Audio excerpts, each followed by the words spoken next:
Hello and welcome to topper साइक्यू। India और Finland ने इन्वायरमेंटल सेक्टर में एक और मेमोरेंडम ऑफ अंडरस्टैंडिंग साइन किया। तो आज हम देखेंगे इस मेमोरेंडम ऑफ अंडरस्टैंडिंग में दोनों देशों ने किन प्रस्ताव पर साइन किए। तो चलिए शुरू करते हैं। इस लेक्चर की पीडीएफ आप हमारी वेबसाइट toppercycle.com से ले सकते हैं। ये आर्टिकल है India Finland sign MoU in the field of environment protection and biodiversity conservation. दो देश इंडिया जो कि साउथ एशियन की सबसे बड़ी इकोनॉमी और नॉर्थ यूरोपियन कंट्री फिनलैंड, दोनों देशों ने एमओयू साइन किया इन the field of biodiversity conservation and environment protection. इस वर्चुअली मीटिंग में इंडिया की तरफ से union environment minister Prakash Javadekar और फिनलैंड के काउंटर पार्ट क्रिस्टा जोनाथन थे। दोनों ने मिलकर काफ़ी मुद्दों पर अपने हस्ताक्षर किए। तो अगर दोनों एमओयू देखें तो दोनों देशों ने एग्री किया कि वह एक्सचेंज करेंगे their best practice in area such as preventing of air pollution, water pollution, waste management, low carbon solution, sustainable management of natural resources and promotion of circular economy. इन सभी मुद्दों पर दोनों देशों ने अपने प्रस्ताव रखे और साइन किया, मगर इस पर कोई भी मेंशन नहीं है कि कौन सी कंट्री किस पर ज़्यादा फोकस करेगी। दोनों ने कहा कि जो भी अपनी कंट्री में जिस फील्ड पर भी वह बेस्ट होगा वह दूसरी कंट्री को ऐसी सर्विसेज प्रोवाइड करेगा। और इसके साथ ही दोनों देश technological, scientific and management capacities पर भी काफ़ी डेवलपमेंट करेंगे।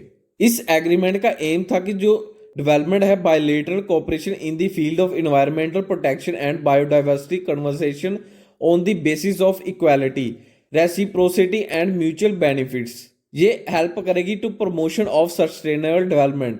प्रकाश जावड़ेकर की तरफ से कुछ प्रस्ताव रखे गए कि 2020 में इंडिया ने जो एक वॉलंटरी टारगेट था of reducing its emission intensity of GDP by 21% as compare to 2005%, उस 2005 लेवल पर उसे अचीव किया है। और इंडिया ने अपना टारगेट सेट किया कि आने वाले 10 साल में वह 35% कार्बन एमिशन को रिड्यूस करेगा। और under the Paris agreement 2016 India ने कमिटमेंट की कि वह 40% electricity power installation based on non fossil fuels को अचीव करेगा 2030 तक। और इस एग्रीमेंट के अंदर इंडिया ने कमिटमेंट की कि वह कार्बन सिंक क्रिएट करेगा जो कि 2.5 बिलियन से लेकर 3 बिलियन टन तक होगा CO2 का। और दो देशों का अगर बायलैटरल रिलेशन देखें तो वह 1949 में आफ्टर इंडिपेंडेंस इस्टेब्लिश कर लिया था। दोनों ने डिप्लोमेटिक रिलेशंस इस्टेब्लिश किए थे 1949 में।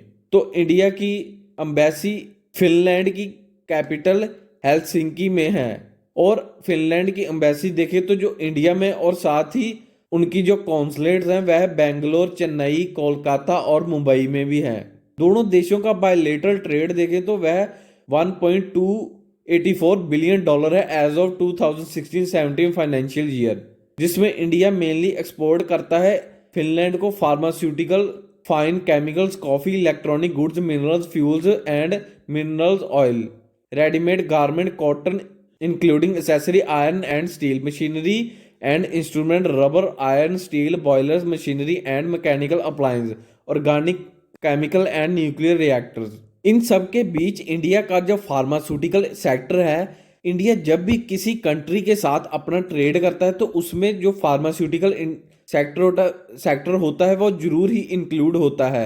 हर एक कंट्री को इंडिया अपनी मेडिसिन प्रोवाइड करता है, उन्हें एक्सपोर्ट करता है। तो एग्जाम पॉइंट ऑफ व्यू से अगर कोई क्वेश्चन आता है तो वह उसे आप कवर कर सकते हैं कि जो एक फार्मास्यूटिकल ही सेक्टर है इंडिया को, जो हर एक कंट्री के साथ कवर करता है।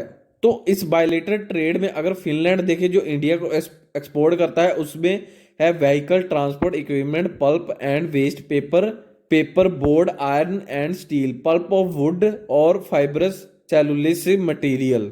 दोनों देशों ने एक न्यूक्लियर एनर्जी एग्रीमेंट भी साइन किया था। इसे 2014 में साइन किया गया, जिसके अधीन 19 और एग्रीमेंट भी साइन किए गए। इस एग्रीमेंट के अकॉर्डिंग दोनों देशों ने एग्री किया कि वह शेयर करेंगे nuclear radiation installation and nuclear safety and it also include radio active waste management as well as, यानी कि अगर कोई भी कंट्री की जो न्यूक्लियर रेडिएशन की जो टेक्नोलॉजी होगी वह दूसरी कंट्री को शेयर करेगा, और साथ ही जो न्यूक्लियर रिएक्टर या न्यूक्लियर प्लांट को इस्टेब्लिश करने की जो गाइडलाइंस होगी या उनकी जो टेक्नोलॉजी होगी वह दूसरी कंट्री को भी ऐसे ही ट्रांसफर करेगा। सो ये है एंड इस वीडियो का। चैनल को सब्सक्राइब और लाइक करना मत भूलिएगा। धन्यवाद।